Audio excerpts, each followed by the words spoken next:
Right, we're back on again.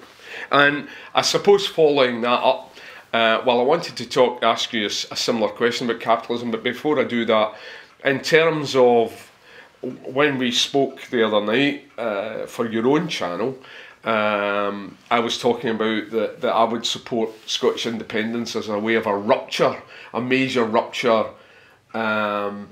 You know, what would be the equivalent? What's the state of the left in the United States, and what would it take to change the status quo?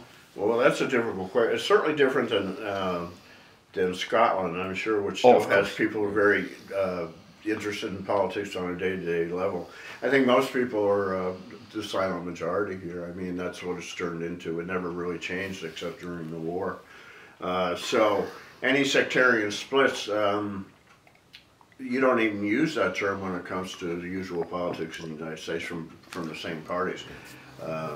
So I guess my comment is we're not even to the point where we can disagree with each other. It's just mediocrity. Mm-hmm. So does that mean that there is no end in sight to that? Perhaps the next question is, what's the state of capitalism in the current day, and because we keep seeing the crises that people on the left, particularly from Marx onwards, have predicted. Mm-hmm. The endless war, the consumerism, the sort of trash culture, bread and circuses, seems to permeate.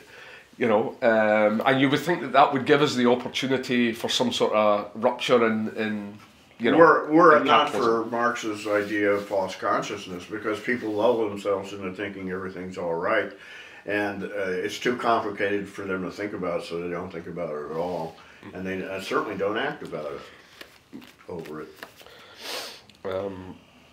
And I was interested, so I sort of used the word, I've moved left from who would be a natural Labour supporter to someone who, after a century of people voting for a working class party, I realise now that we're almost a sort of pale shadow of America, it's two sides of the same arse, right, that we're kissing. But you've got a king, see, that's the difference. But we can't vote him out. That's right. But we have to pay for him. I didn't say that was a benefit.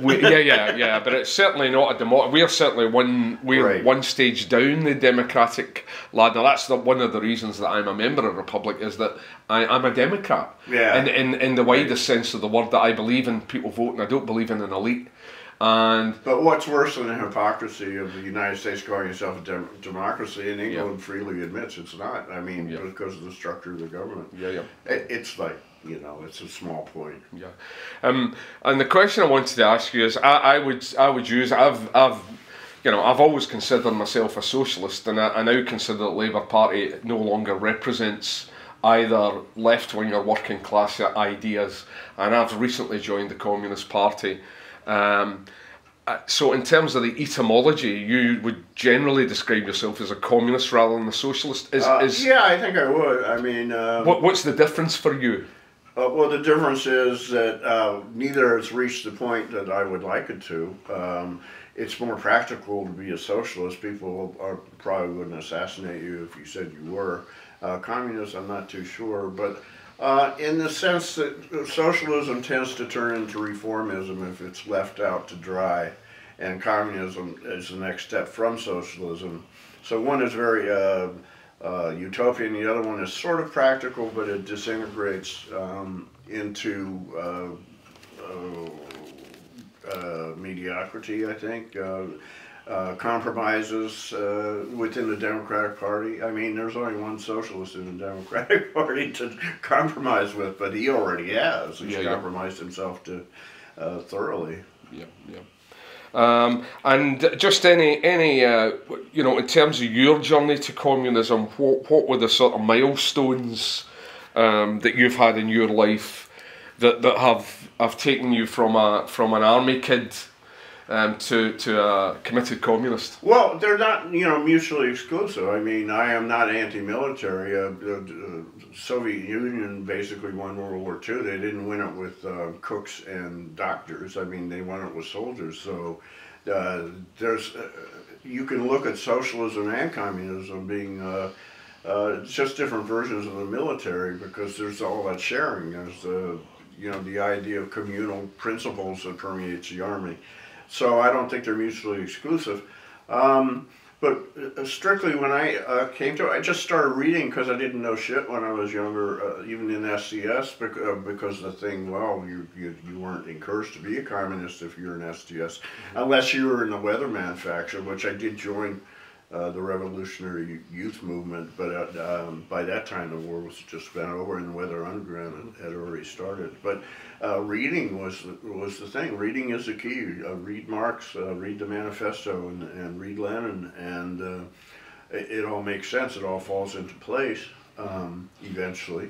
It takes a while, but it's almost like being recovering from the Catholic Church in a lot of ways. You know, you fall, the scales fall from your eyes when you become independent intellectually, and it goes at a faster rate as time goes on. So, yeah, I'd say when I got out of the Army, I was recovering from injuries. I started reading and I started painting. It was sort of integral, Yep. And they affected each other. Because certainly the visuals of communism are very intense, I think, in a lot of ways. So thematically, just visually, without the politics, I mean, that was a source of interest for me in painting. Mm-hmm. And I just a final thought on, as a committed communist, is it a dinner table conversation stopper? Would your neighbours know? Your friends presumably do? Well, I lived in a pretty liberal place in Massachusetts. They kind of look at you like you're crazy. It's not like they disagree with you. It's like, well, there's something wrong with this person, Yeah. I think that it's very condescending, I think, in a lot of ways.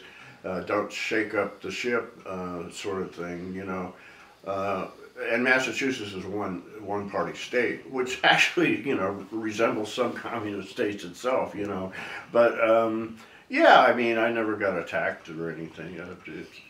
When people come up to me and say they hate communism, I said, did you ever read the Manifesto? And that's the end of the conversation most times. Just ignorance, profound ignorance of what it's about. I mean, it's great you can talk about something after you read the Manifesto. I mean, that's fine. A debate is fine for that. But if you're talking to an ignorant person, it doesn't do any good. Like talking to a Trump person. Yeah, absolutely. Pretty much, yeah. So, right. I mean, Massachusetts pretty tolerant. A lot of strikes towards. Well, no, that's. Just start again if you're not. So I forgot what the question was. So I was asking you whether it was a conversation stopper that you were a card-carrying communist.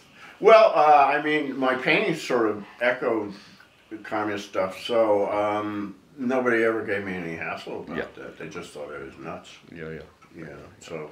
And often, I think one of the things, I'm an atheist as well as a communist, and I think the two things go hand in hand. If you're a Democrat and you're a rationalist, those two things make total sense, and yet even atheism is seen as somehow quirky in modern society. Well, not in Massachusetts, but I think all the other 49 states it probably is. I don't know.